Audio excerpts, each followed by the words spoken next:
I don't have a whole lot of time. Well, look, let's begin by finding out whether you're using this line properly or not.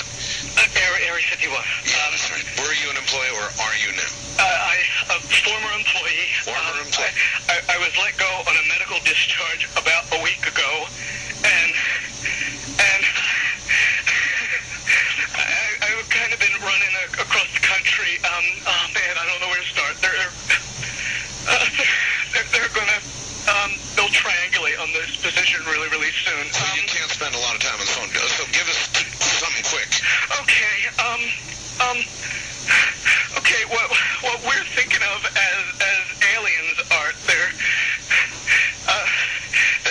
extra dimensional beings that an earlier precursor of the space program made contact with. They are not what they claim to be. They have infiltrated a lot of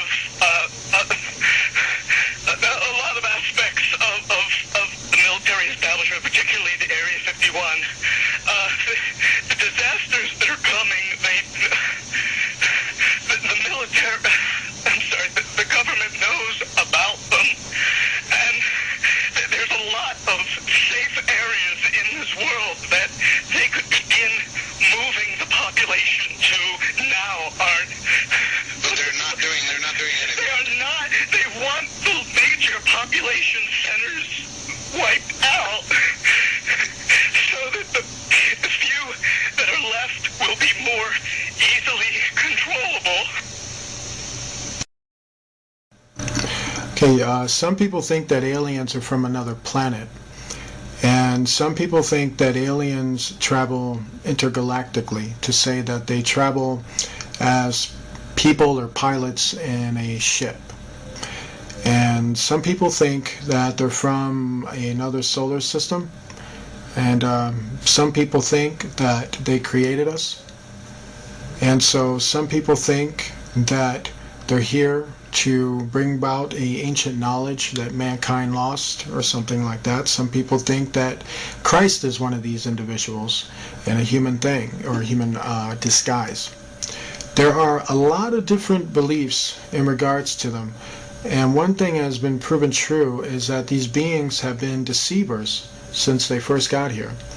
And every time they told a ruler or a person that they came from a planet or they came from a society and that they were created under a different God than we would know, it has often been shown to be a lie. They seem to also change the story of their origin, and history has shown that over and over again. And what I mean by that is to say many times when people thought that they were on another planet, it turned out that under hypnotic trance, through hallucinations called either holographic images, they were meant to think they were on another planet. Some of them have literally woken up in the midst of having this technology operated on, and they realized that they were actually in a laboratory room. And unfortunately, when they realized they were in a laboratory room, they realized that there were human beings in that room, and there were actual, real Nephilim beings in that room. They realized that they were not on a planet, but they realized that they were somewhere on Earth, and they were in a secret place where they were being experimented on. Some of them are actually using ships, real technological ships, to kidnap people. That does not qualify them as coming from another planet, as the way they would define it. So let's understand a little bit more evidence on that. Let's go back to the intergalactic thing, okay?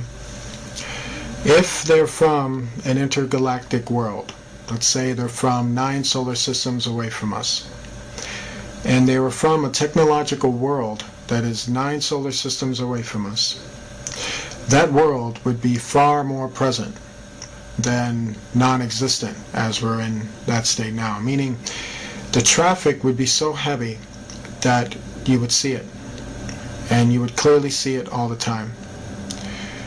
Interesting thing about space is that the solar system that we live in is actually called clean space, meaning there aren't really a whole lot of debris and gases and things in our solar system. It's a very It's very clean.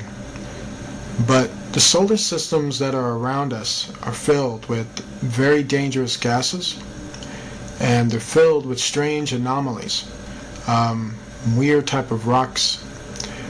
And basically what I'm saying is, for the kind of technology to travel warp speed at such a speed and power that it would probably kill them before they even got here. The gases would definitely ignite with nuclear energy sources. This is why deep interstellar travel is not possible, because the more and more further you go out into space, the more and more dangerous it becomes to travel. So if there was intergalactic activity going on, where people are actually blasting themselves from that solar system over to here, the traffic and the accidents and the explosions from these accidents would be so magnificent that they would be seen from Earth. And so we don't see anything like that. Not anything like that at all. And let's say they manage to get through the gases and the rock formations and everything else. Let's say they develop some type of technology where they could actually do that. Still, what you don't factor in is that you will see them coming before they even got here. And the whole world would actually see them coming before they even got here. You don't see that. So that debunks any theory that they are intergalactic. Also, if they created us, then who created them? You got to recognize that the universe is far bigger than an alien, as they want to call it. And these aliens do not have appropriate explanations for these things. They ignore these questions. At this stage, the rocket was traveling between 11 and 14,000 miles per hour when a saucer-shaped craft entered the frame. It flew into the frame like this, and it shot a beam of light at the warhead. Now, remember, all this stuff is flying at several thousand miles an hour. So this thing fires a beam of light at the warhead, hits it, fires another beam of light, and then flies out the way it came in. And the warhead tumbles out of space. In many incidences where these beings have been confronted, Jesus Christ has often been asked of them. And you know they actually say that he's real? They can't even deny him. Have you ever wondered why? Now, from their behavior of disappearing and reappearing, that's not the behavior of an intergalactic entity. Because you are an intergalactic entity. You are actually in a galaxy. And if you were to go to another planet, let's say Mars, they would see you coming because you're in a ship. You would actually try to communicate with the rulers. You would communicate with the people. They would see you coming down from your ship in a normal intergalactic travel way. Have you ever seen these entities do that? Absolutely not. They just seem to appear out of nowhere. And they always want to have very secret meetings. And they're very good at hiding from the people. Have you ever wondered why? When these entities have been under investigation, when we watch them come in and out of our world, we've watched them literally open a portal in the sky and go into it, and then come out of the same portal. This spiral portal has also been shown that it can be created in satanic occults. There are people who practice magic that we would probably know now as Kabbalah, but had other names before that, where they can open up the same portals. And not open up the same portals, but they can call up entities that look exactly like aliens. But yet, they don't call them aliens. They call them evil spirits. And they say that Christians would call them demons. But yet, Independence Day, The X-Files, all these shows want you to think they're aliens. The truth is out there, and they're not aliens. Have you ever asked yourself, why would they want you to think that, though? You see, if you think alien, you don't think about Jesus. And when you think alien, it makes you doubt Jesus. And when you doubt Jesus, guess what happens? These aliens run right over you. They take control of you. They possess you. They do terrible things. They're not your friend. They're not my friend. And they're not the solution to the human race. You see, you probably heard that they tell the human race and the rulers that you need to make peace and you need to end your weaponry and stop killing each other and stop doing these harmful things to each other, and we'll help you. But yet, what you don't told is that these aliens also want our help too. How is that? How is it if they got things together, why do they need our help? If they're so superior, why do they need us to disarm? If they can help us, why don't they just do it? Why do they need something from us? Have you ever wondered why? A good hustler knows that when you hustle something, you need to get back in return. You're doing it because you want to make that person happy so that you can make yourself happy when you get back the return. A hustler will sell you something, but he wants the money. Do you understand? Did you know when dealing with these beings in negotiation, where your tax dollars are being used to talk to them and you're not even told anything about it, did you know these beings hustle? They promise people technology. They promise people to solve all their medical problems. They promise to show them the ruins of planets and to take them there and to help them build a society there without the people, which is you, me, and the people they're supposed to be ruling over and basically feeding us and take care of us and making society possible for us. A former astronaut who walked on the moon says aliens exist and that the government has been covering up incidents of contact for years now. Dr. Edgar Mitchell says aliens have visited our planet, and he believes the government covered up the discovery of an alien spacecraft in 1947, as well as 4 alien bodies that were found in the desert. The reason for the denial was, number one, they didn't know if these were hostile and could we protect ourselves from them. Didn't want the Soviets to know, so they devised to lie about it and cover it up. Well, Dr. Mitchell is a veteran of the Apollo 14 mission, and he walked on the moon back in February of 1971. I've read about this incident you had in 1951, and you said you saw literally hundreds of unidentifiable flying objects. Yes, they were flying quite high. How high we couldn't tell because we couldn't get anywhere near their altitude. But they were either very large craft way up or smaller crafts still well above what we could get to. For a day and a half, all of this happened, but then no one wanted to talk about it. Well, we sent a report forward on it, and the answer that finally came back months later was they were probably high-flying seed pods, which didn't sound very logical. But the real question here that we've been addressing is, have we been visited? Are we, since we are now a spacefaring civilization, having only gone to our own moon, but have our visitors, the aliens, have they come to us? And all the evidence is yes. So what is it that you want to see the Obama administration release? What is it specifically? What do you think is there that we need to see?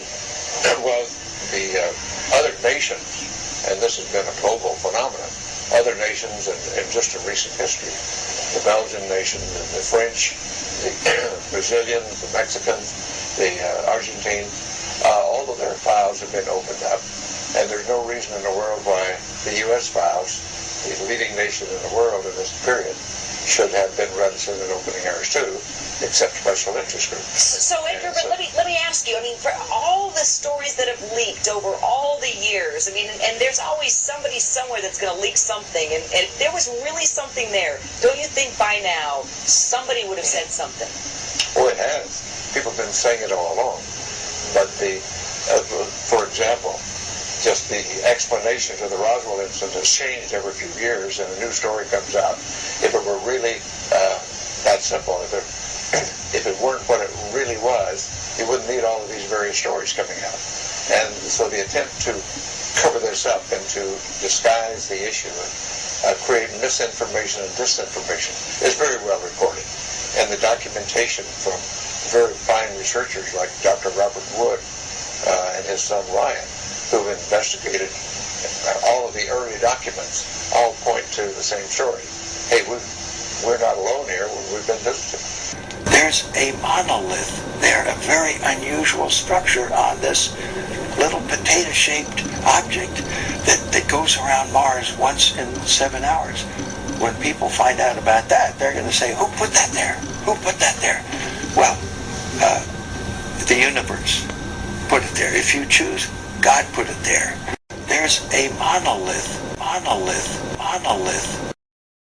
Okay, so what we have here with certain fallen angels is that they have the ability to transform, and a lot of that was exploited in the Transformer series movies and in the Transformer cartoons. And so what they did was they based that off of something that was real.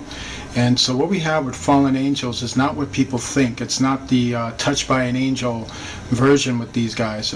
These beings are spiritual beings with incredible powers, and one of those powers entails that as we would create objects and as we would form these objects through resources and through the materials and the powers that we have, their powers is that they can transform themselves into objects.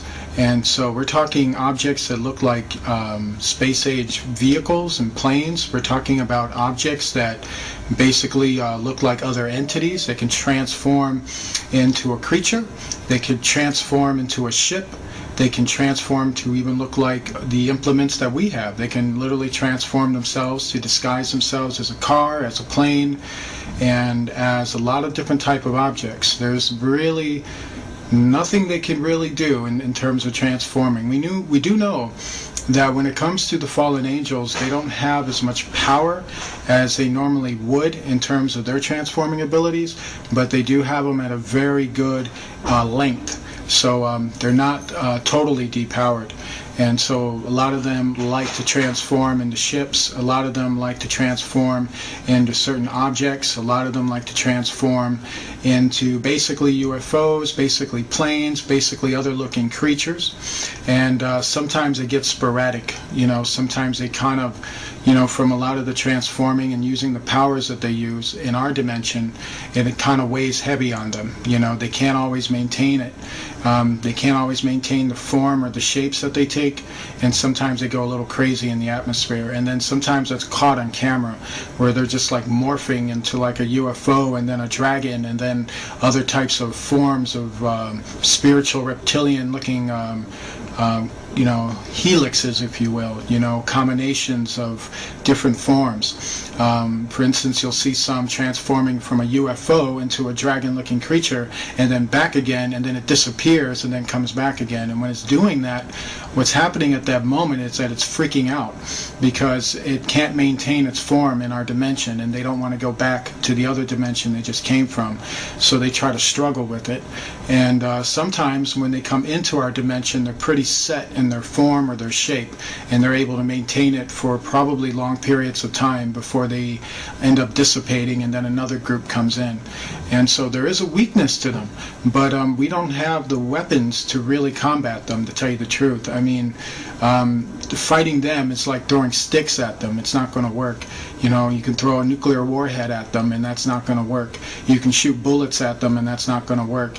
When it comes to the full spiritual beings, the full fallen spiritual beings, I'm not talking about their Nephilim children, who are another story, because they can morph too, but not as well as the fallen angels. The fallen angels, to understand them, they're usually balls of light And then they have demons that can also appear that way. So it's tricky identifying them.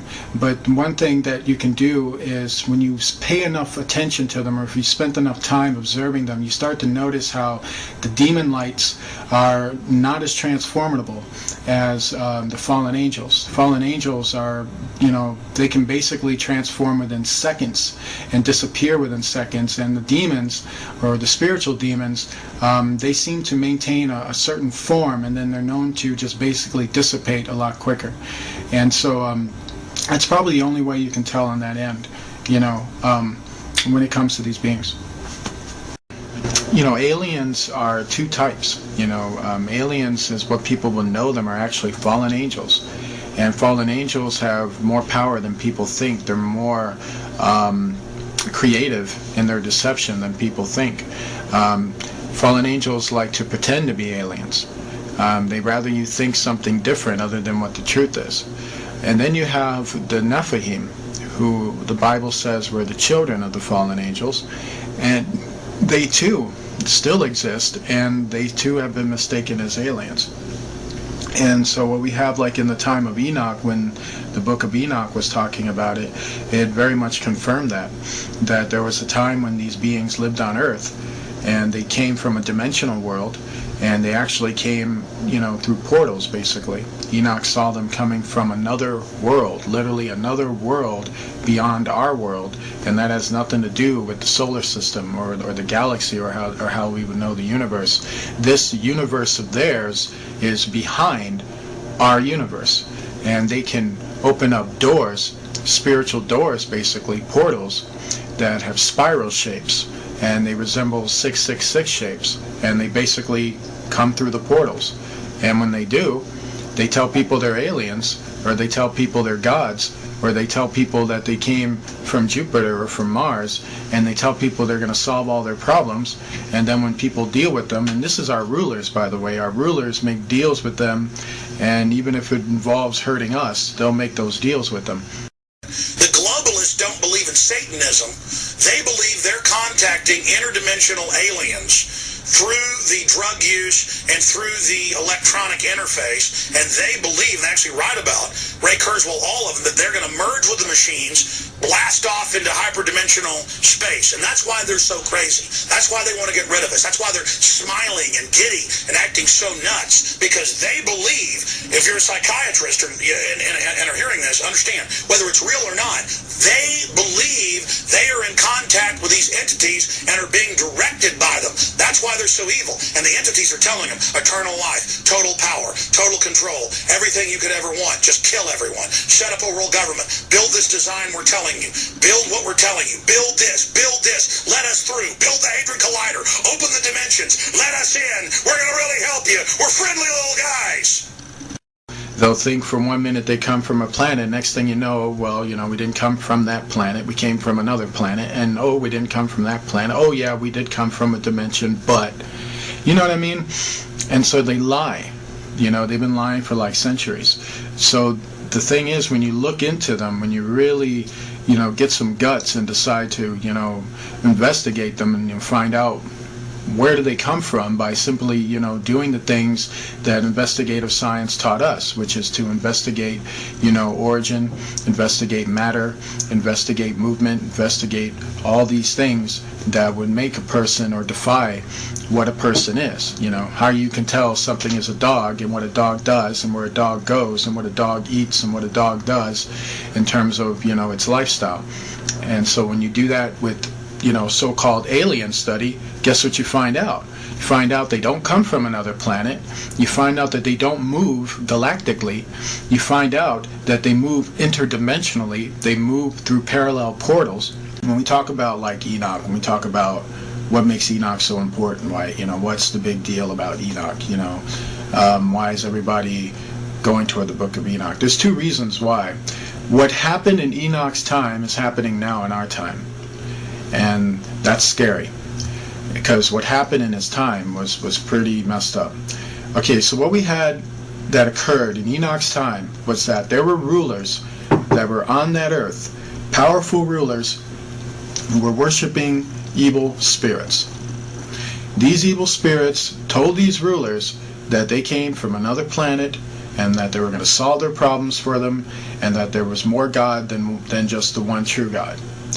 And so they believed in that for like hundreds of years for a while, and these were like descendants of even Seth. And what happened is that over time, while these rulers were worshiping and not taking warning from the other sons of God, those entities backstabbed them.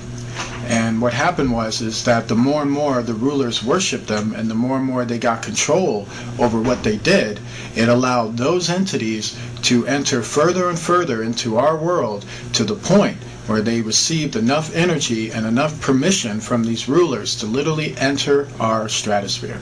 And when they entered our stratosphere, they came in full invasion force. The book of Revelation tells us that's going to happen again. We are living in the stage where the beginning of that is already happening. So what we put this picture is Hitler basically meeting up with their fallen entities, and that was basically a regular for him. He had a very large interest in basically following them and basically communicating with them and basically talking to them.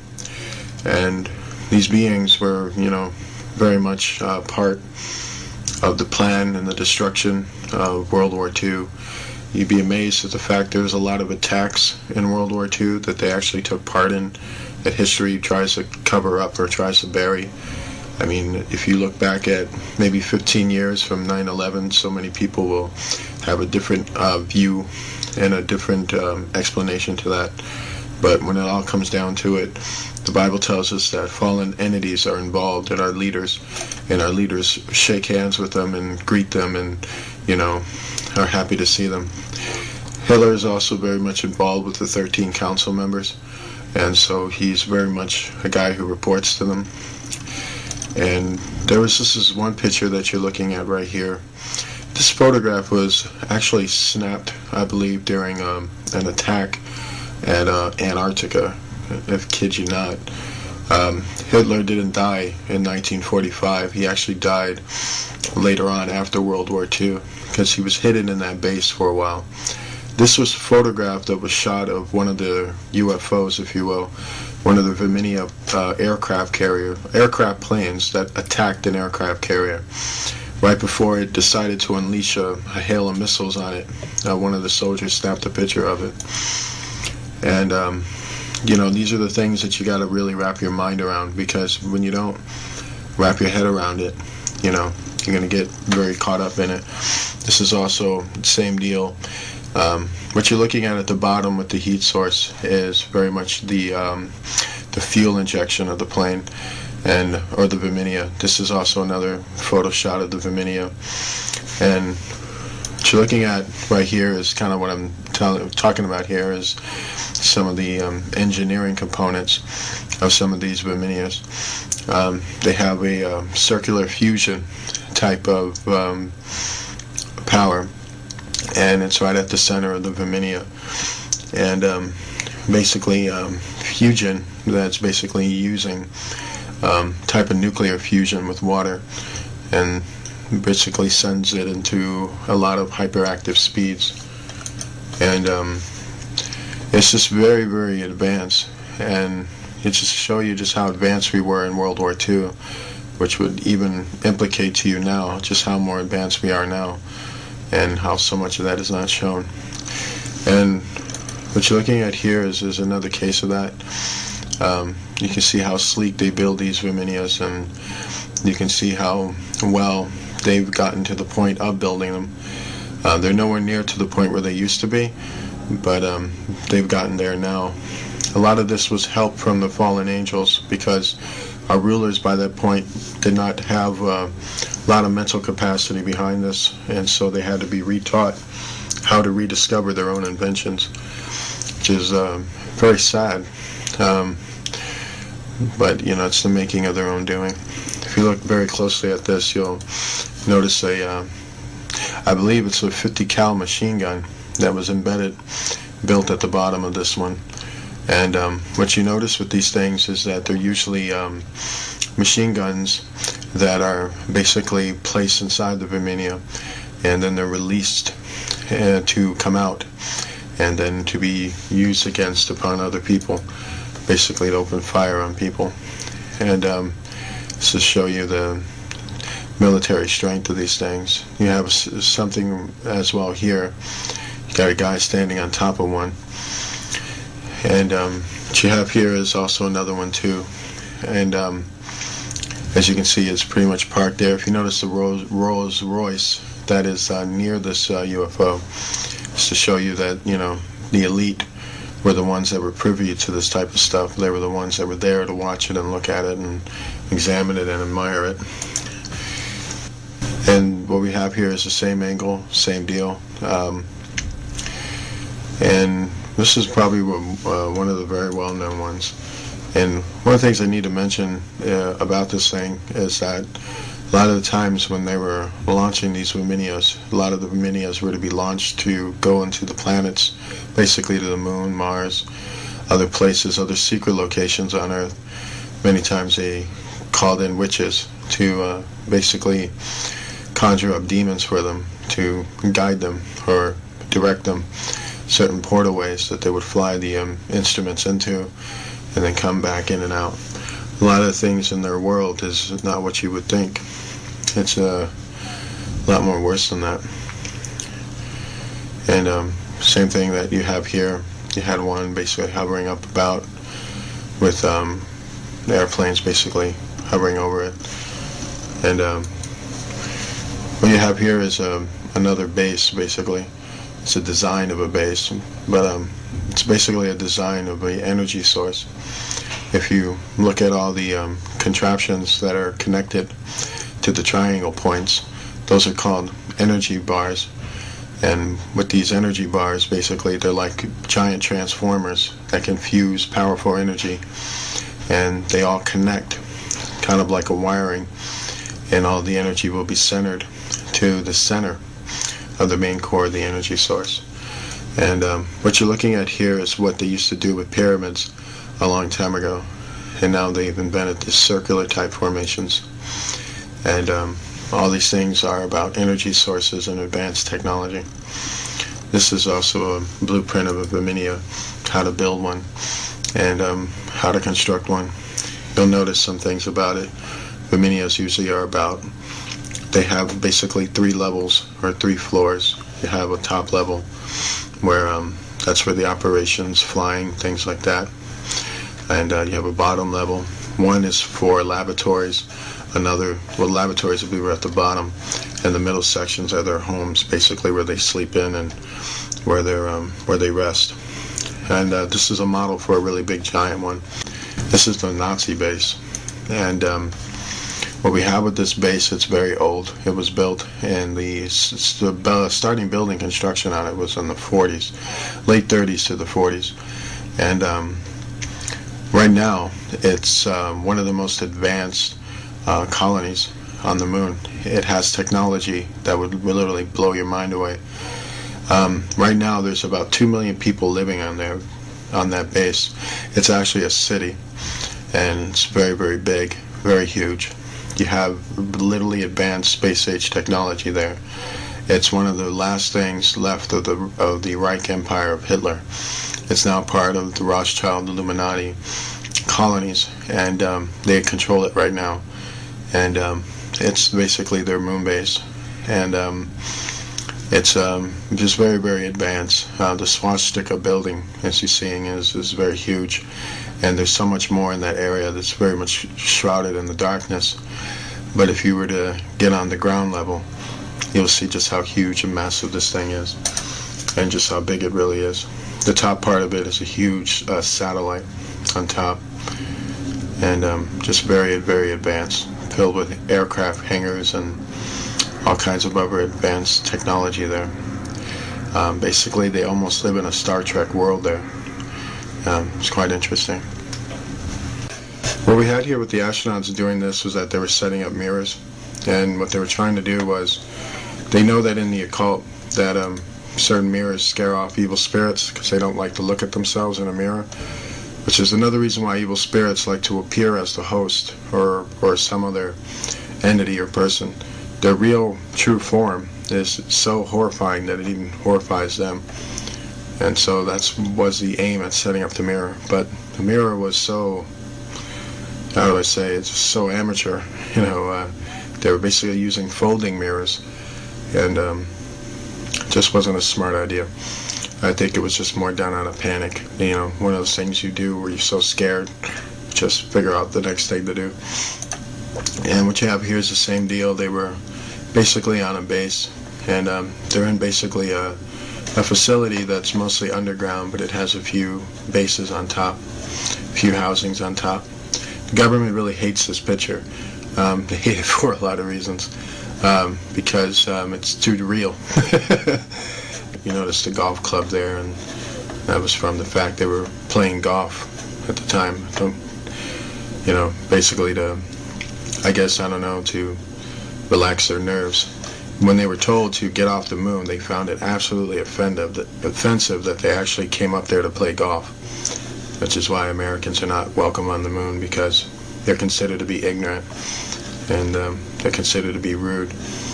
And,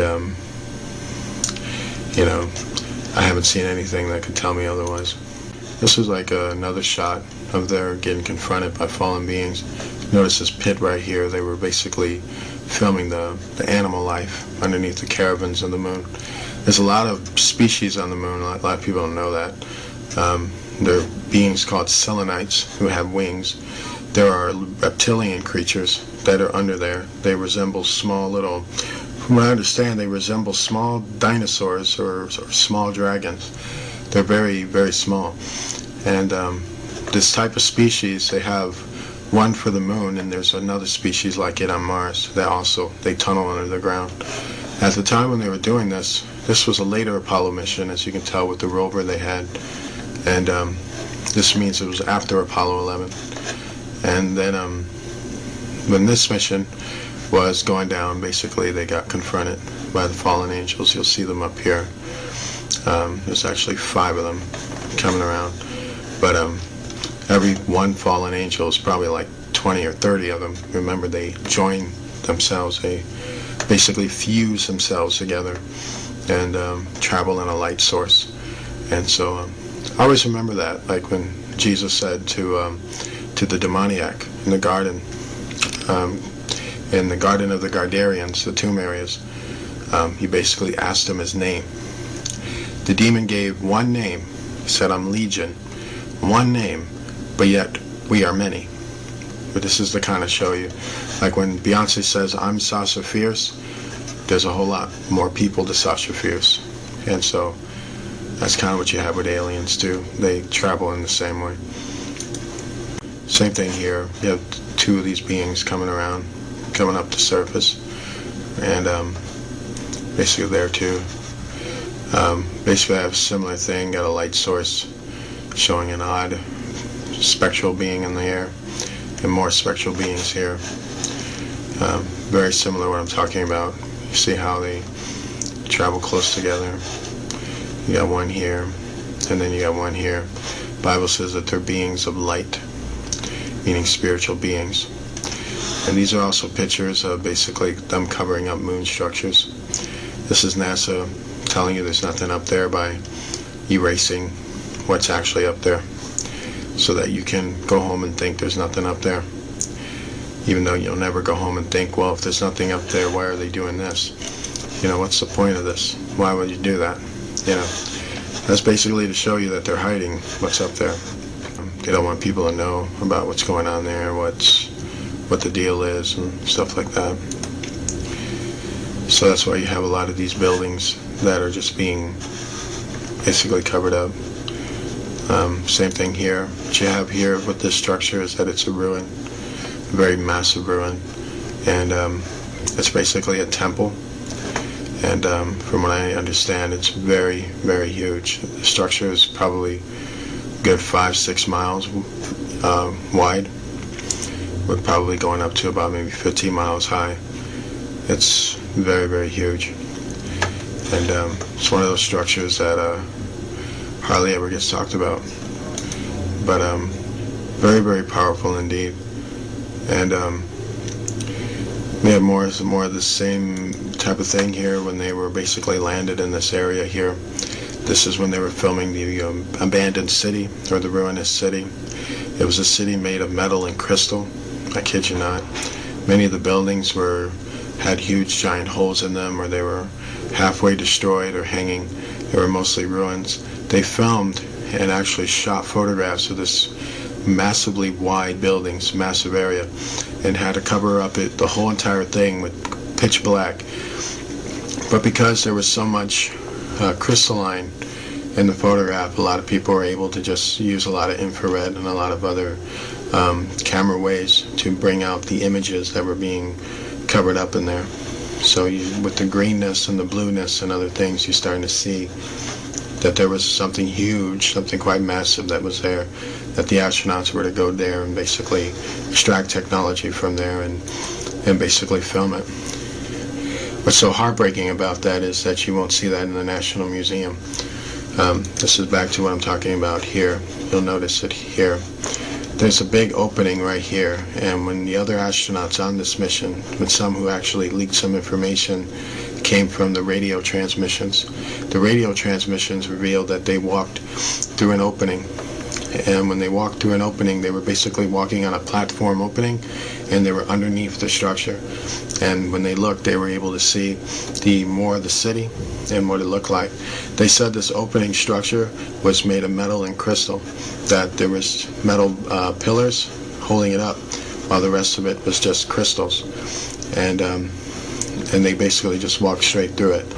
And that was the opening where they walked in, and basically were looking around at it, and then they walked out and started taking pictures of the overview of it. And you'll notice some of these rock things here. There's more to these rocks than people think. There's actually technology that's buried within those rocks.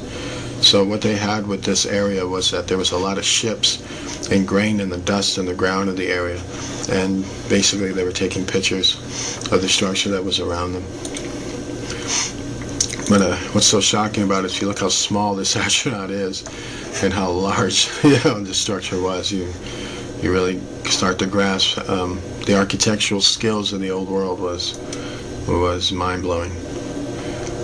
And yeah, it's kind of like same stuff here, but it's kind of NASA spreading disinformation. Basically, these rocks things right here, there's more to it than people think. Sometimes they're actually pieces of technology broken off. Sometimes they actually have animal life living in it, or biological life in it. And so they just basically erase it. And this is kind of like showing you their guilt, because if you look at it, if you didn't have this information, you wouldn't think much of it. But they get rid of it anyway, because in their hearts and what they're doing, they know what it is, and so they don't want you to figure that out. So the less you know, the better is kind of where they go at. And so yeah, same thing here is you got them erasing stuff, erasing towers and other things. You got the same thing here. Erasing other towers. I want people to see what's there.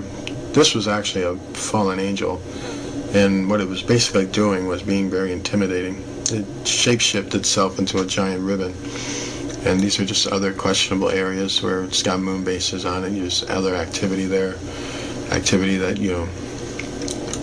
it's very, very horrible, most of it. If it's secret, it ain't good. These are pyramids that are on the moon, and you notice 1, 2, 3 of them. From the shot angle, actually 4 right over here. From the shot angle of it, you'll think that these pyramids are close together, but they're actually not. They're probably maybe 3 to 6 miles apart from each other. And basically in that time, pyramids were built for energy sources, kind of like a big giant battery to light up your city. And that's what they were there for, basically. And this is to show that they're somewhere near a ruinous city, and they're not too far off from it. And just very powerful. And same thing here. What we had here were UFOs kind of lying on the surface. They looked like giant bugs, actually.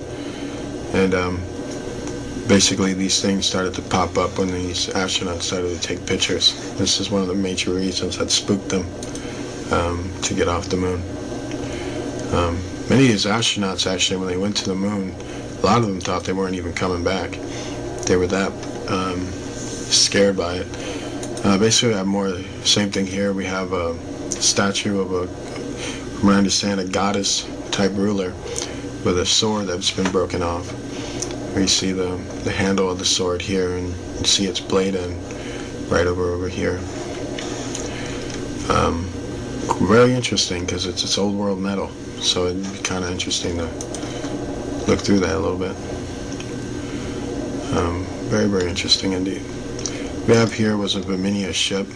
This is known as a smaller Viminia class ship, and this comes straight from the old world. So this was an old world ship, meaning it wasn't built by the government. It was built by a government those thousands of years ago. And basically, as you can see, the 3 holes there, it was attacked basically. And but looking at how advanced it is, it's marvelous. From what I understand, they were going in there to take away computer chips that were on it, and to get a schematic, basically, of how it was built. Just a beautiful ship, though. Nothing really quite like it. And what we have here was the type of engines I was talking about in terms of Viminia. This is one of their engine capsules. And if you look here, this is the crystal that's right in the center of it. And it's basically built to fuse power and H2O, basically. And they fuse it inside this crystal, and basically it's used to power up an entire ship. And so this is why they came to that area, because they knew what was there, and they were trying to extract the technology. And what we have here is basically a pagan altar built on the moon. Quite interesting. But this was from a long time ago. And basically that's what they did. And it's just quite shocking. This is more stuff here. You're looking at more ruins in the ground here. And looking at just a kind of oblong structure, really. If you look at this blue thing right here, this is actually what they couldn't completely cover up. But this is to show you that massive blue crystal city that we just got through talking about. This is one of the beams that's being shown that they weren't able to cover up completely. And it's just very mind-blowing. And this is kind of showing you what they really covered up in this photograph. This whole area right here has an abandoned ruinous city on it. And when they showed this photograph, they showed it, but they took out the actual city that they were covering up. So this is kind of showing you what they did, what was really there, and why they took it out. Showing you how advanced their camera techniques are in terms of eradicating things. You think they would be truthful, but that's the government for you. They've disappointed us. And so this is another picture of another moon base that they have. And what you're looking at here is called portal technology. And that's what this big giant thing is used for. And what you're looking over here is a tractor that's about to come in. And this tractor usually goes to the mining fields, picking up silver, gold, metal, other resources. And this is one of the bases that they have on the moon. And sometimes people come through portals. They're walked out through here, and they come into this base here. There's tractors here. You'll notice mining fields here around it. You'll notice this big flash of light right here, which had a lot to do with the fact that when the astronauts came close to it, the fallen angels appeared, because fallen angels are everywhere on the moon, and basically guarding a lot of their evil things that they got human beings involved in. Basically, this was the mothership, as it's well known, Viminia ship. When we come to learn about this area, is that the reason why they fogged out or put a lot of electrostatic in terms of the seams around this area was because of all the gold that was around that area. There was so much gold in that area that it's just mind-numbing to think about in terms of your imagination. To see the gold that clearly from all the way up in the sky shows you that there wasn't like bars of gold down there. You can consider like almost like a halfway of a mountains of gold down there. There was gold nuggets and rocks and mountain-shaped rocks of gold down there. I kid you not. Like, basically a gold nugget that's something like 10 miles high, and just scattered all around where this mothership was abandoned. And it really blows me away, because it kind of shows you that they were using a lot of gold, a lot of resources, and then it's also showing you that God placed a lot of those resources on other planets too.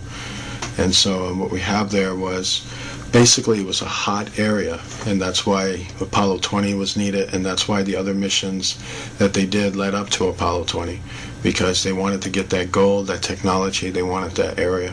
And so it's very shocking. This is to show you how big that ship was. I mean, it's huge. This was the harbor point of New York City, the Manhattan area. And if you look at some of the largest buildings that are in the world, they're nowhere near as big as this ship. And that's saying quite a bit. This thing is absolutely huge. It was so big that you were able to put about a half a city of people in it. And just massive, just very, very big. And it's kind of showing you that the top part of it, or the hill part of it, was actually made in gold. So it's really just very powerful stuff there. Alright, so what we're looking at here is called, first of all, from what I understand, it's an old world structure. And it had something to do with basically a meeting ground place, if you will. If you ever gone to an airport, usually the first thing you go to when you go to the airport is that you go to the airport building. That's what this was. Basically, it was a place where people gathered when they were about to take off. The Germans discovered the ruins of it, and so what the Germans did is that they basically remodeled it. And when they remodeled it, they used it as a base of headquarters when they were extracting resources off the moon, and when they were building an underground base on the moon. So years later, after the Germans built the base, they abandoned this post. And when they abandoned this post, basically they went underground. And then years later, the astronauts came here, and when they came to this specific area, what the Apollo 11 mission was about was to spy on the base, on the moon base of the Illuminati. And not just spy on this base, they were also supposed to take resources off that area. Apollo 11's mission was to do reconnaissance. Reconnaissance is that you're going to film an entire area. You're going to spy on it, basically. And you're going to find out what's there. You're going to find out what you can pull off real quick, what kind of tactics you can do through the surveillance of the area. And that's what they basically did. They were assessing what they can and cannot do, and they were assessing what was there. And so that's what this whole Apollo 11 mission was about. It was about filming the ruins, filming the resources, assessing what you can do. And so that's what basically was going on here. And what we're looking at with this structure is that it's a very huge structure, by the way. It's a two-story structure, but it's very long, it's very wide. And when you go directly into what they're doing here is they're going into the front door, basically. And when you get a very good look at it, you start to see what I basically mean here. You can basically see there was a time where basically what you're looking at is the inside of an airport, if you will, but a space-age airport. There was a time where people would be, well, basically they'd be lined up over here, and you got these other buildings and other rooms where people basically would have had their office, if you will, and, you know, there was more to this structure. A lot of it was destroyed, but there would have been a lot of technology around it. So by the time the Germans got to it, the Germans would have just remodeled it, you know, put some new structures on it to hold the building up and things like that. Once it was abandoned, it was just, that was it. So you'll notice some things about the walls of the building. You notice that they're very bright. You notice that when they come in with the camera, it seems like the whole thing seems to illuminate. It has a lot to do with basically the walls. The walls are made out of alabaster. Alabaster makes things glow. kind of like marble does. And so, from what I understand, this structure was a combination of alabaster and marble, and kind of like a white stone, if you will. And so that's why it has a very type of eerie glow. This is one of the astronauts walking. We believe this was Buzz, actually, with Armstrong filming. And if you take a good look, you notice some things here. You can see kind of what I'm talking about. You can see how this is an old world structure with some new structures in it. But this is kind of like an old world kind of line, if you will. It's a place where people wind up. And the more and more you get a very good look at it, you'll notice these archways. Archways are places where people would gather. They'd be coming in and going out. And you'll notice some other things. You look at these beams across right here, you'll notice that some of these beams are attached to the old structure, which is to hold it up. And you'll notice the ground is very broken up, and that has a lot to do with the destruction that the building went through, or was basically hit with, a long time ago. And you'll notice now he's filming another room, which is here, and he's about to go right into that room. And so what he's doing is that he's just walking along it, and you start to notice some rocks, blocks, and things that have been broken apart. You'll notice here also how it's one room here, rooms here. You'll notice how it looks very much like a big giant office building. And that's kind of what you got to put into you, is that is what you're looking at. Is that you're looking at a building that had an administrative function. And even in the old world, it had an administrative function. And when the Germans took this land, they made it also into an administrative function. And then until after a while, that was pretty much it. And so that's what you're just looking at here. You're looking at a building that used to house very advanced technology, and then the Germans used it, and the Americans spied on it and walked in there and wanted to get a very good look at what's inside there. From what I understand, there was circuit boards that were left around in there. There were metal pieces as well. So basically, they collected all the circuit boards and all the metal pieces, all that type of resources they can carry back with them while filming the rest of the structure is what they did. And pretty soon you'll see that when they're digging up these metal pieces into piles. And so you're looking at more of the structure. What he's basically doing now, he's getting more closer near the ruins of the structure. And now as you see what he's doing, take a very good look at what he's doing. He's looking at the ground because he's noticing that there's metal pieces on this ground. So that's what he came for. And so he's looking around to see what he can pile up. Just getting a very good look at it, at the whole thing. So now you see him walking over it. And if you're wondering why they walk so smoothly over it, that has a lot to do with the uniforms they're wearing. They wear things that are about like 200 pounds, and with the shoes have a very strong adhesive, so it feels like bouncing. But they're not bouncing because of the atmosphere, they're bouncing because of the shoes that they're wearing. And if you look very good at it, you notice how the structure is missing a floor here. You'll notice how with this building, the entire top floor that should be like a ceiling on top of them is not there because that has been wrecked, destroyed. And so only some part is holding up in the back while the front part has been basically gutted. And so this is just more of that. You see these beams here, and then you see these archway beams that I want to keep mentioning it to you. You see more arch beams here and more arch beams here. And that's just to tell you, that it was an administrative building, and people would have been lined up here, they would have been lined up here, they would have been going into another building here, getting their papers or getting prepared for flight. Then they come out of the building, and then if you notice, right at the very far end of this building, it's about maybe a mile off, or half a mile off, is where the Verminia ship is, the one that Apollo 20 went after. And that's to show you what that area used to be. It basically used to be a massive space-age airport. So you're looking at some of the buildings that were left over from it, and this was one of the administrative buildings that they had. So that's more, what you're looking at. If you take a very good look at it, you see how this building, had levels. It was a 2-story building with a lot of floors, a lot of inner floors. So basically levels of rooms, bedrooms, office buildings. Basically, that's, what it was, basically. And so I just want to keep reiterating that because, a lot of people look at this building and they'll think it's alien, or they'll think, the Germans built it, but it's a lot more complicated than that, and also pretty simple at the same time. And so it's pretty tripped out. This is what I'm talking about. If you look up here, you can see the floorboards up here, and there's floorboards here, and then all of a sudden there's just this big opening right here, and that's because half the floor on top is missing. Basically gutted. And a lot of things like that, alabaster walls, but you notice how some of these, wallings here are more darker. They don't really shine that well.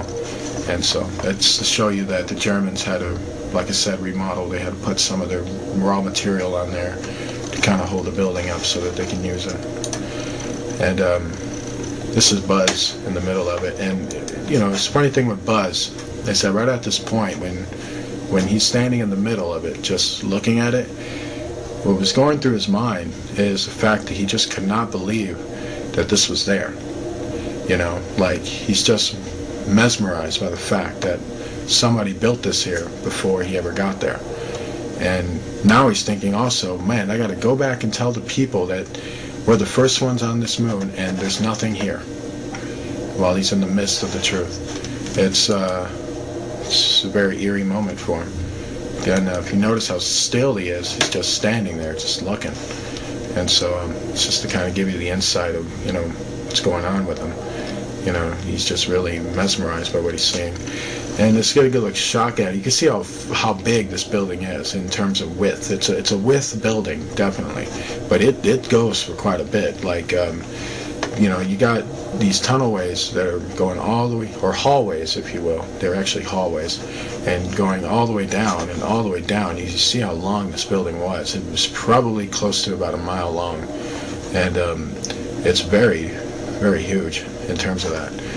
And so one thing about old world buildings is that they emphasize a lot on width and length. They were very astute at that.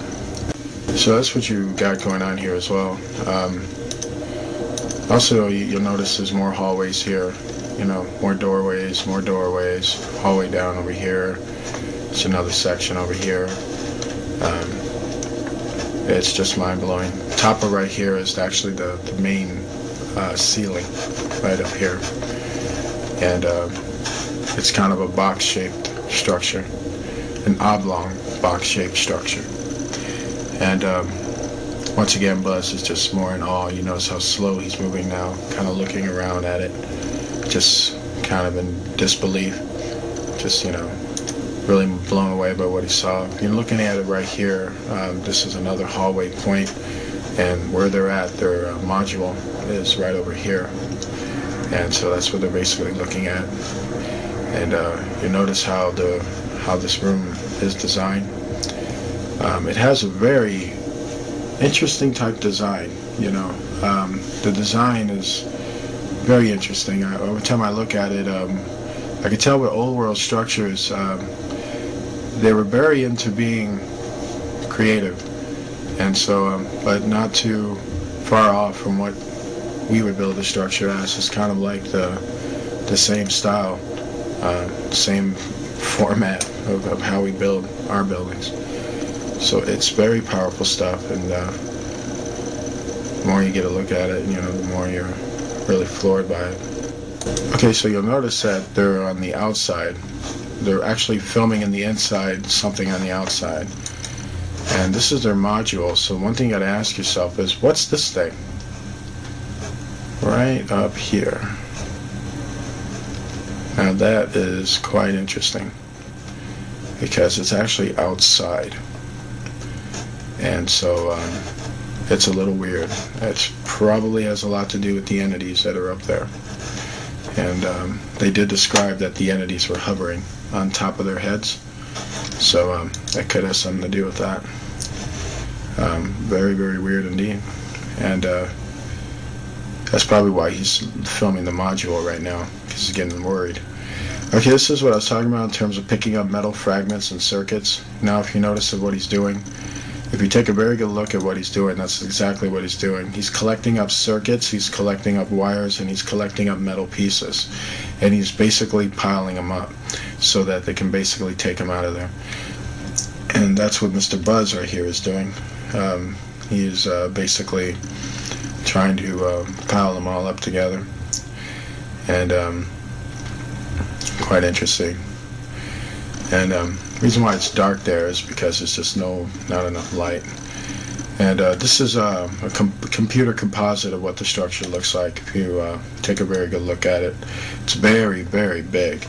And you can see how it's just a big, massive, long, two-story administrative building. And just very, very huge. And quite interesting indeed. And that's just to give you a very good look at what you're looking at. And there's just so much about this, you know. This is a piece of the second floor ceiling. It's broken off there. You'll notice some things on top of it. It's kind of circular, like blocks and stones on top of right here. That could have more of a function than we think. We could be looking at a piece of a broken off machine. And it's just amazing, you know.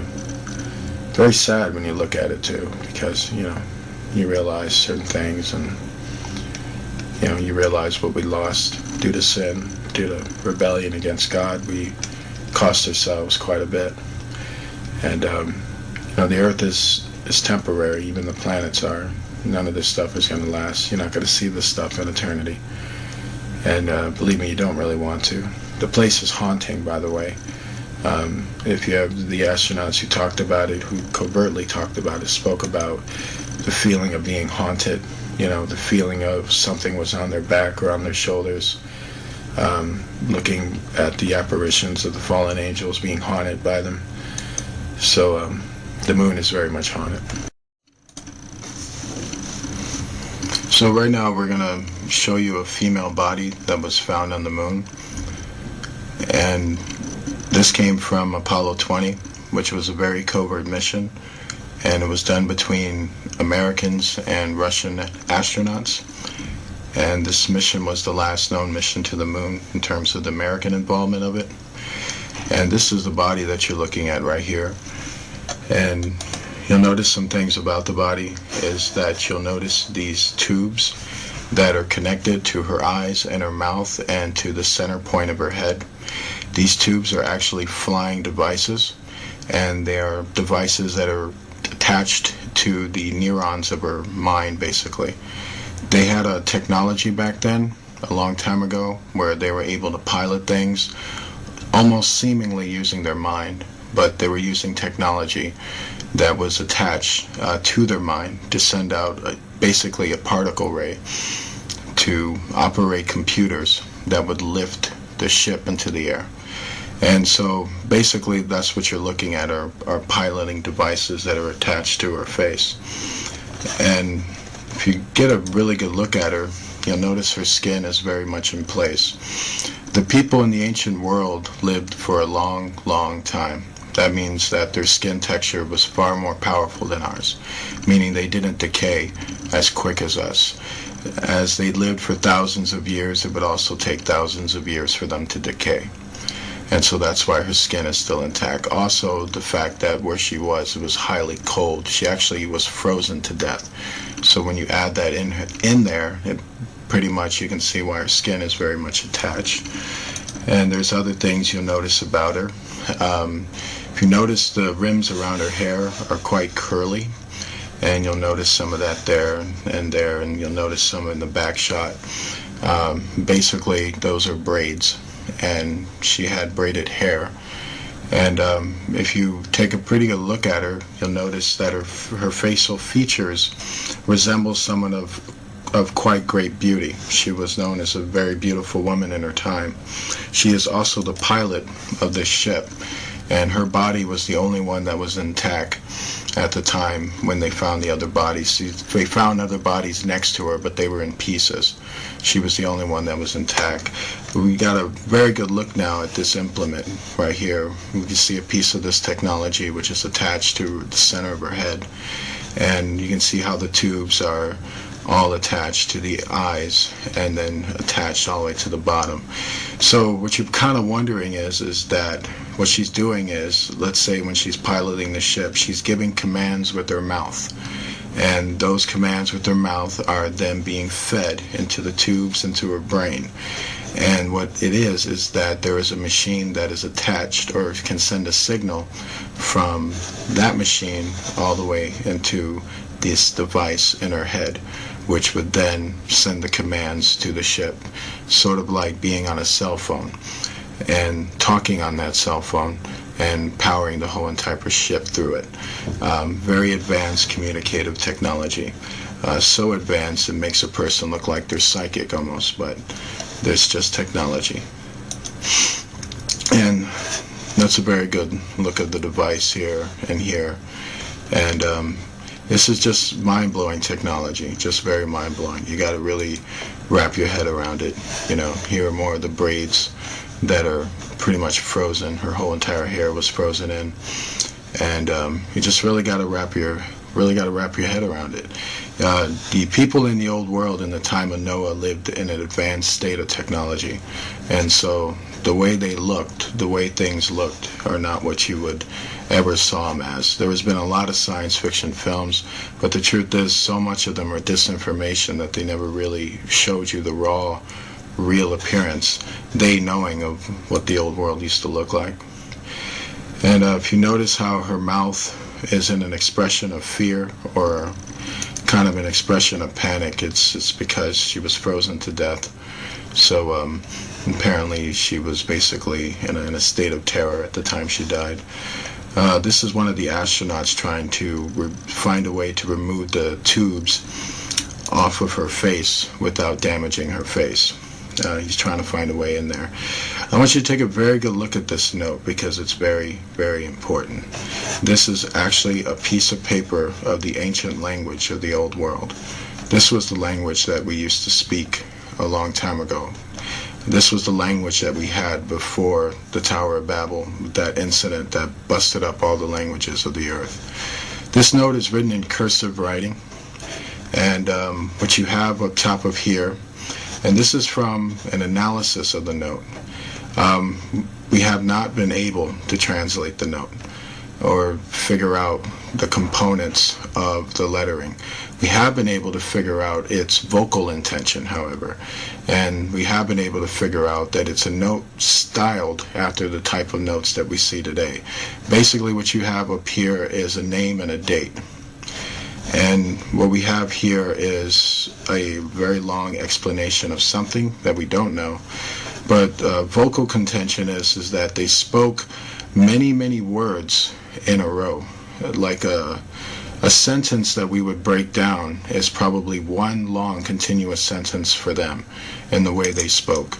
And that's about as far as I can get with that. This is about as far as any investigation has been into that. It's a combination of basically cursive writing that's similar to English cursive writing, and the letters are almost similar to English. So what we have here, is a more close-up look at what we're speaking on here. You notice that it's very cursive, but you notice how the sentences just continue to go on. And you notice it's more cursive here, design, but the sentences don't have a cutoff, they don't have a punctuation mark or a dot. They just continue to go on, and they continue to go on. Then you have a more type of high signia right here, and then it continues to go on. This is to show the kind of language they spoke, how they spoke continuous sentences. As we would stop or pause, they would continue to go. And their whole entire language was almost like a song. This is done in song. Songs do this. When a person sings a song, it's a continuous chorus. It's just going on, and you understand what the song is. Their language was similar to that. And it's just very fascinating. I wish I was able to tell you more. I wish I was able to translate the whole thing, but we no longer speak this language, and so that's why we're not able to. The paper is green, by the way, which is quite interesting. They factored different color paper back then, and this is black ink, by the way. And interesting tradition says that it was Enoch who came up with black ink, so that's kind of interesting. There would be people tell you they didn't have black ink back then. Tell that to this piece of paper. And so it's quite interesting. This is another note that was found on it. And the interesting thing that we found out with this note was that there was 3 people who signed off on it. Here, and here. All we know is that from analysis is that these could be names and a date and another message here. And the funny thing is that these notes were found all throughout their bodies, or where their bodies were at. It's a sneaky suspicion that they were writing their last will and testament, and that's what these notes could have possibly been, because they're very eerily found where the bodies are, and they seem to have just been scattered, like something real bad was coming down on them, which was the effects of the flood. And one of the things people will observe in terms of what people do when they're about to die is usually they write things and they say goodbyes and stuff like that. For all this note writing, I guess they never thought to pray. They lost faith at that point. This is more of what I'm talking about. This is another note. So far you've seen 3 different notes so far, and this is another piece of note with the same deal. Just some long sporadic writing that we're seeing there. And what the astronauts did was they put all these notes in these Ziploc bags that you're looking at here. These white bags that you're seeing right here is the bags that they use to put the bodies in. And basically they're just sorting out the notes and filming it for NASA's viewing pleasure, basically. And but when you're looking at this, a lot of people look at that and go, what exactly is that? These are computer circuits, by the way. And these are actually very advanced computer circuits. These are circuits that have been attached to a blanket. I kid you not. And apparently this blanket was draped on the pilot, actually. This part right here is some of her lower body. And the covering was here, where her stomach is, and this right here was part of her leg. And for some reason this covering was on half of her body, and it's believed that it may have something to do with, there's 2 theories on it. One is that the covering is some type of computer circuit board that's used for the ship. Another one is that it's an example of transhumanism technology, that this daughter of man, this specific female, had cybernetic implants in her, and one of that was this type of covering that was on her leg, which is telling us that the technology back then that they achieved in terms of cyborg technology was very real, and this is a piece of it that's on her. And much of the transhumanism doctrine that's coming out with the connection to what happened in Noah's time very much supports transhumanism rather than it being a device that's part of a piloting function. It's mind-blowing technology, by the way. It's hard to know exactly what it did for her when it was attached to her. This is a more close-up shot of it as you're looking at it. It's hard to know what it exactly did for her. There's a lot of theories. It could have increased strength or speed. It could have done a lot of different functions like that. And those are usually the main functions, is to increase the strength of a human being by using cybernetic parts. And that's what all of this stuff is, basically. This is a more close-up shot of it. And it's mind-blowing. It's unlike any circuits that you've ever seen or known. These are circuits that are far more advanced than what you would ever have known. Then they work far, far better than anything you can can think of in terms of what we're dealing with now, or what the government will have you think that we're dealing with now. This is a more close-up shot of it to get you to really wrap your head around the circuit board of it. When you're looking on the surface of it, it almost feels like a smooth type of painting almost, or a smooth type of paper, cardboard paper. But when you look further into it, you see that there's actual computer circuits inside of it. And these are the up-close shots of these circuits, and they're just basically coursing throughout her particular implement, and they're attached to her skin, by the way, and that's why the transhumanism technology makes far more sense, because it's very much attached to her actual person. And what you're seeing here is more parts of her body. This is a more up-close shot of her leg, and up-close shot of her body frame, to kind of give you an example of what happened to her skin, or close-up, more telescopic close-up look of her skin. And basically you can see how it's, it seems like instead of decaying, it's chipping. And so that's fascinating. The skin is very hard, and it looks like it's the type of skin that really would take a lot to even cut it. And so it's very strong skin. It's not, you can see how far humans have degenerated. We literally decay. We don't chip away. But back then they chipped away before they actually decayed. And fascinating. And what you're seeing here is her co-pilot, and the co-pilot's head was severed. And so what you're looking at here is the severed head that they found, and it was right next to her. This co-pilot didn't have the implements attached to her, and where she was found, actually, she was found a few, from what I understand, about 15 to 16 inches away from the pilot, and her head was found about 16 inches away, with her other body parts being found in pieces. One thing you got to understand, the astronauts' impression of it when they came onto the site of it, the Apollo 20 crew, was that they felt that a violent incident took place at this time, because the body parts were in pieces, which hence that they were hacking at each other toward the end of it. The pilot seems to have been preserved for two reasons.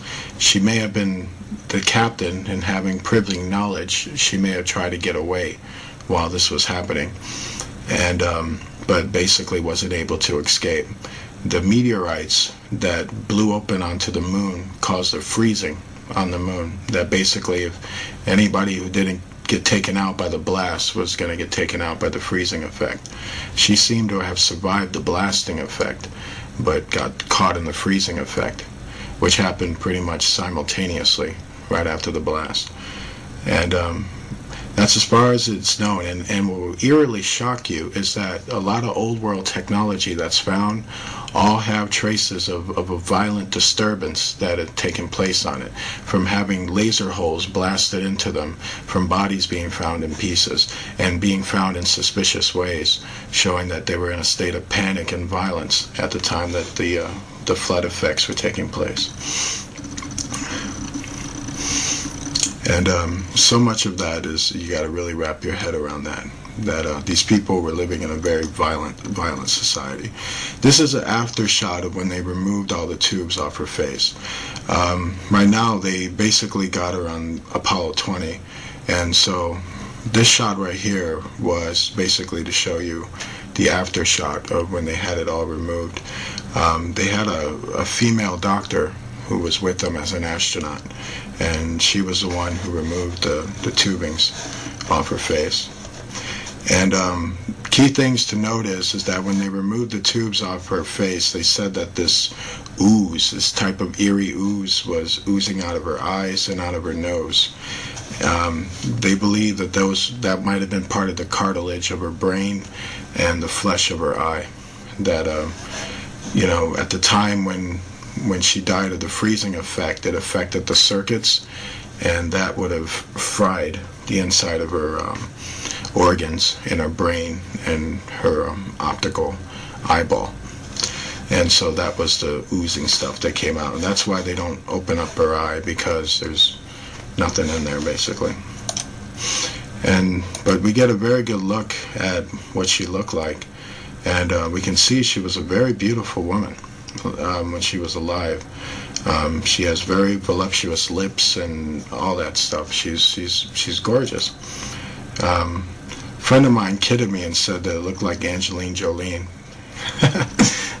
But I disagree with that. She looks better than Angelina Jolie. What we're looking at here is the natural mark that's upon her head. It's said that the daughters of Cain, or Canaanites, or people who descended from him, had deformities or specific marks that registered them as being Canaanites. And so this is what we're looking at up here. You'll notice that it's a cross formation, actually. You can see it here and here. And so there would have been one here and down here. And there's a serpent form right here. And it is believed that this is the old world mark of the beast. And at that time, from what we understand, she was born with this mark. This is a mark that's actually born upon her. But there were some who were actually taking a mark, or a tattoo mark, that had two type of components. It was a digital chip that was tattooed into your skin. But much is believed that this is her natural, something she was born with, basically. And it's quite sad. What we're looking at here, if you want to know who she is a daughter of man, as was registered in Genesis, meaning she is a descendant of Cain, and she was a witch and a old world pagan who was a advanced pilot, and she flew a mothership. And she is a member of the Rama Empire, because the ship that she was found in registered to have been part of that old world empire in terms of the technology that was found. And she was found intact, as you can see. You'll notice some damage here on her face, on her cheek here. And this is all chipping, by the way. Her face is starting to chip here. And you'll notice some of the kind of the chipping on her lips and things like that. And you notice just how well her face looks. You can tell that when she was alive, she was a radiant looking woman, but she was also quite an evil woman. From what I understand about the daughters of men, they weren't the type of women you took home to mom, if you know what I mean. And this is pretty much the function. What he's doing here in terms of this flashlight, you'll notice that he's got this flashlight all over her. He's basically checking her skin out. He's basically checking for any abnormalities, anything that's out of the ordinary, anything that doesn't fit. He's trying to make sure everything is intact, everything is looking okay. You notice that he's putting this tube up her nose, because before there was stuff draining out of her nose. So he's making sure the nose has been cleared out, and he's making sure everything's cleared. You see the stuff that he's taking? So the type of stuff that was drooling out of her nose. This is actually tissues of her brain being pulled out of her nose. Says her death was pretty painful. And what we're looking at here is a very good picture of her, because now we get like a good front shot of basically what she would have looked like if she was alive. He's pulling more brain tissue out of her nose, and it's quite shocking. Noah spoke about these Pacific women. He said that these were the women that corrupted the sons of God, the human sons of God. They used to be married to fall. Some of them used to be married to fallen angels. I don't know if she specifically was, but I do know that she was one of those daughters of men who did corrupt sons of God. That I do know about her, and it's sad. It's a horrible reality to really wrap your mind around how much history has been stolen from you. That you would never ever know this, and that's totally sad. So now we're going to show you the image of the ship. that was found. And the first thing we want to talk about in terms of this image is that it's a very controversial image. And the first thing you got to understand is that this image is being brought to us by a very advanced telescope. And it was a telescope that was attached to the technology or the equipment of Apollo 20. It was an instrument that they had that was extremely advanced. And so basically we're looking at an image that's actually being looked at from basically thousands of miles into space. And basically they had a technology, much like a telescope. You know, when you look at a telescope, the objects look smaller in the telescope. And so this is what we're seeing here. And they're actually seeing it through a computer screen as they're moving the telescope. And so with that understanding, that's the understanding you need to have as you're looking at this footage. And also you're going to notice there's a lot of static in this footage. That was actually done by NASA, and I'm going to tell you why you'll see that static. And if you take a very good look at it, at what they're looking at here, you'll notice how the ground is shiny. In fact, it's very, very shiny. In fact, it's shining yellow, and that's because there's a lot of gold. And when it starts to static up a lot, that's actually what they're trying to hide. They're trying to hide the fact of what they were really looking at and what they were really going after. They were going after gold, technology, resources. It's the same old man with the same old hang-ups, no matter who's ruling it. And so if you look onto this side right here, you'll start to notice some gold here, and you'll start seeing kind of strips of it all on the ground. But it starts to get more stronger around here, and then you start to see it. And what you got to notice about this round gold plate up here is the fact that if you were on the surface looking at it, it basically would look like a mountain of gold down on the surface where you would be at. That's a lot of gold, people. This area is Fort Knox right here. This one area right there, probably more so. And then look right here, there's another massive mountain of gold right here too. And that's just mind-blowing. I mean, there's gold on the moon, and a whole lot of it. And there's an area there that just has a big massive mountain of gold. And that's what this whole area is. And that's why they're going over this very, very smoothly. And they're trying to get, first of all, they're trying to get a logistics for where to land, where to go, where to walk around, and basically what to pick up. And so where now they're basically scanning the area, and so that you can get a very good view of basically the surrounding and the terrain that they're in. And soon they're going to start to come across the mothership. And this mothership that you're about to see is the ship that the daughter of man, the female corpse, was found in. And she was a pilot of this specific ship.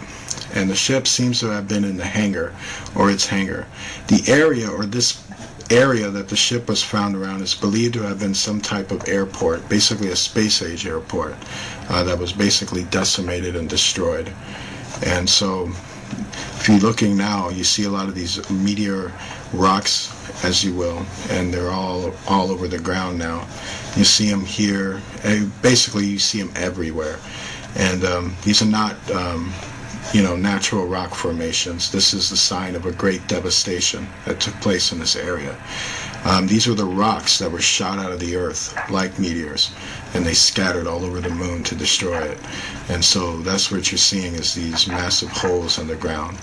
And now you're seeing it all through here. You see these things starting to light up right here, here and here. This is more gold that's being found there, and it's all over the place. Now the static comes, and this is NASA. NASA's trying to now hide what they're trying to see. Now it's more gold, and not just gold that you're seeing here and here, but now you're starting to see the ship itself, which is right there in the hangar. And the more and more they get closer to it, they can start to see it. And you'll notice that the ship's main, what you would call the bridge, if you will, the screen that covers it, is made of gold as well. And that is a big, massive gold plate too. And you'll notice that now they're getting more closer into the ship, and now they're looking at it. And keep in mind also, like I said, telescope technology is what they're using. You're looking at a computer screen from their ship using a telescope machine. So they're actually telescoping this image from their ship onto their ship so they can get a look at it. So knowing that, to know that's important is because this thing is a lot bigger than you think. It's actually far bigger than Manhattan itself. That's how big this ship really is. So knowing that, the ground and everything else is far, far bigger. And so if you notice how these golden, massive nuggets, mountain nuggets, are shining off the ground, it's just to show you how much is down there and how big this ship is. And if you notice where the ship is, you notice this big circular thing that's around it. That was part of the hangar that it was once in, but you also notice it's been destroyed too. And so right now he's basically looking at the nose of the ship and he's trying to negotiate a way in. And so right now they're getting an outer look into it before they'll go into a more deeper telescope to get a more detailed look into it. So basically that's what they're trying to do. And then you notice these big holes that are right on top of it. Basically those holes came from the meteor impacts. And now, if you notice all this kind of crazy stuff that's like kind of going on with it, right when they get here, you notice how it's very shiny right here. It's basically glowing right there, glowing yellow. And then you notice how all that glowing stuff was going on, and now it's starting to get more and more shakier. Now the image is starting to fade out more. This is also a NASA trick too, and what they were doing is they were trying to cover up all the gold that was on that Pacific type of mountain area that was right above the hangar where the ship was. The ship was inside the hangar, and at the top portion of the ship, all along that land there, were just massive mountains, massive mountain nuggets of gold. And that's when it starts to get more and more staticky because they didn't want you to see that. And it's quite shocking. There's also, a lot of bright spots in this video that were very suspicious of entity activity that was going on. And from what we understand about that is that every Apollo mission was spied on by the fallen angels.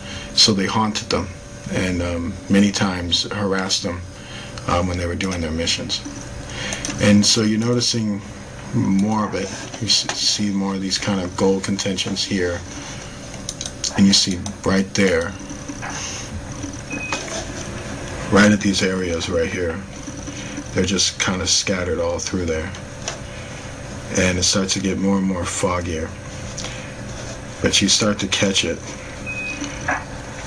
when you start to take a good look at it. And then right up here too, it's more and more glowing. A lot of yellow golding glow. All of that are basically massive gold pieces.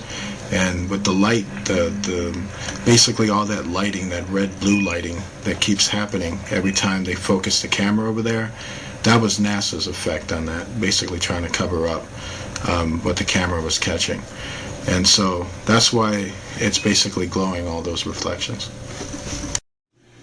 We want to thank you for watching our video, and we want to leave you with basically this important information about the footage that you just saw. This footage is very, very important because this is the footage that is going on in the world. This is the world that you don't see. These are the things that go on in this world that you've either been lied to about or the right information wasn't brought to you, and a lot of those things. We did these videos for two things. One, to show you that they're real, and also to explain it to you so that you can walk away with the proper information about what you're seeing. These entities are real. They are hyperdimensional beings who take many different shapes and forms. Our government has lied to us about them since they showed up. And every world power has dealt with them at one point or another. And every world power has also lied to their citizens regarding them at one point or another. And the world that we live in is not quite what you think it is. And when it comes to our history and our past and the threat that we're dealing with, Right now, that was the threat of the past. Basically, if you don't know your enemy, and if you don't know history, you're doomed to repeat it. And it's best that you wrap your mind around the truth of what you're seeing and understand that it's real. And we're affected by it each and every day, and we're always close to it each and every day. It's a time to basically reflect on what you saw and reflect on your faith in Jesus Christ, because he is king of that world that they come from, and he has everything in place.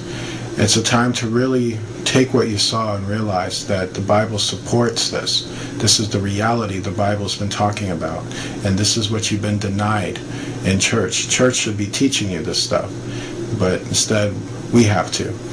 We hope more people will teach others. God bless you and good night.